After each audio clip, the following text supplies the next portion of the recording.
story is of a very different tone, very different calibre.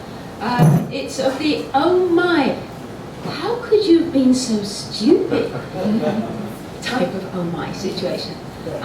It starts in Rio de Janeiro in Brazil, and I was working there in the 1980s, and I was an English teacher, and it was a fabulous job.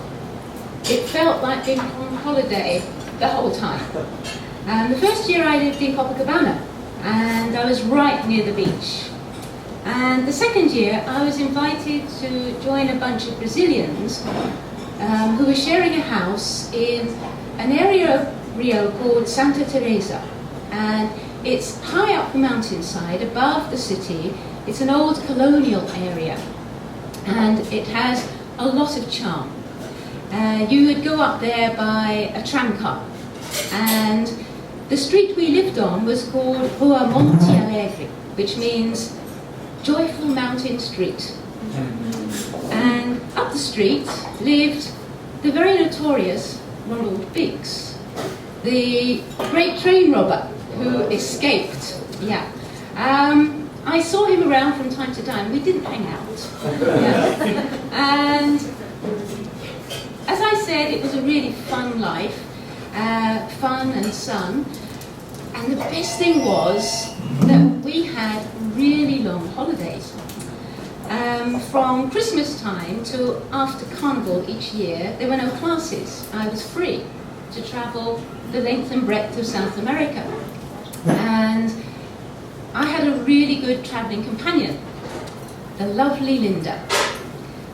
Those of you who speak Spanish and Portuguese will probably know that I should be saying Linda, because Linda means lovely in Spanish and Portuguese. She was a colleague and a great friend, and equally crazy as me. And this time we decided that we were going to set off south down to Foz do Iguaçu, which is those huge waterfalls on the border of Brazil and Paraguay and Bolivia. And then we would go through Paraguay. We were rather curious because it was still under the dictatorship of General Stroessner at the time. And then make our way into Bolivia. Intrepid backpackers that we were, we set off by bus, and we were doing really well until New Year's Eve, and we ground to a halt right near the border between Paraguay and Bolivia. We ended up, I would say it's a one-horse town because there wasn't even a donkey in sight. It was a street, a dusty street with low one-story wooden buildings. It looked like an abandoned Hollywood cowboy set. And very few people around. We inquired, and to our horror, they said, oh, there won't be any more buses through to Bolivia for another 3 days. It's the holidays. Fiesta. The thought of spending even 3 hours in that place was beginning to feel a bit like a horror story. And then news came to us that there was a truck that was going that night across the border into Bolivia. And so we went off to inquire, and there were a couple of guys loading trays of eggs onto this truck. It was already quite full, and they were balancing them on the top of the truck. They were a bit surprised when we said we would like to join them that night and go through to Bolivia, but they said yes quite quickly. But they weren't very talkative. In this part of South America, most people, their first language is in the indigenous Guarani language, and Spanish is their second language, the official language. My Spanish wasn't terribly good. It was sounding very Portuguese, and Linda's was a bit better. But we had a very short conversation. In retrospect, it really was better that the less we knew, the better it was. So they said to us, yes, yes, you can come, bring lots of water and lots of American dollars. Okay. So a few hours later, everything went smoothly. There we were, sitting in the cabin, setting off into the desert, into the sunset, towards the Bolivian border. It got dark quite fast, and before long we knew we were arriving at the border we could hear the border guards. They had started celebrating sometime earlier. It was quite obvious. And this was the first time that Linda and I exchanged our first, oh my, what do you think we're doing? Look. We suddenly realised we're probably in hot water here, in the middle of nowhere, with a couple of guys we've hardly ever spoken to, and a load of drunken border guards just outside. Well, we held our breath to wait to see what was going to happen. A couple of the guards came out of their huts and lurched towards the truck with a torch in their hands and then shone it in. Gringas? That means foreign women, yes. Well, the lovely Linda, blonde hair, blue-eyed, was very obviously a gringa.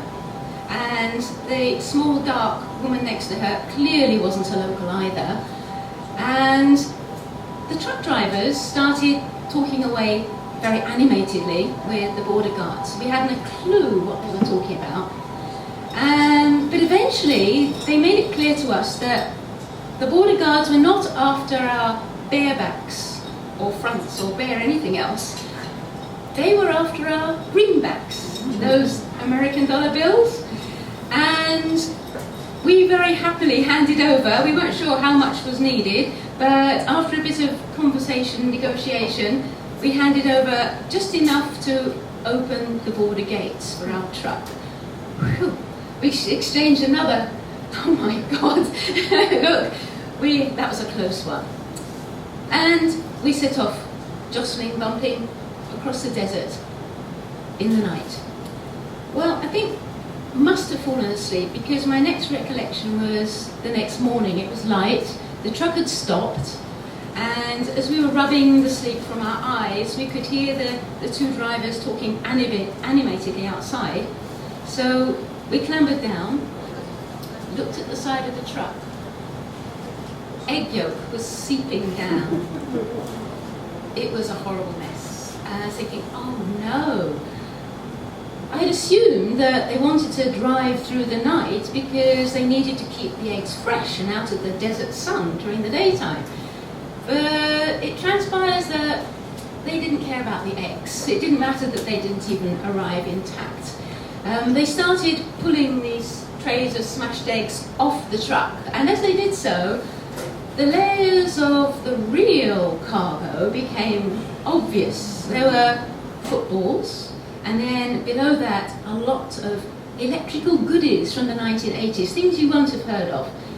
Video cassette players, and boom boxes, and they had televisions, yeah. And this was the real cargo. And they made it very clear to us that we should swear never to tell anybody about what we had seen in that truck. And I'm proud to say that I've kept my word. And you are the first people I've ever told about the eggs and the trucks and the gentlemen contrabandists. That's all.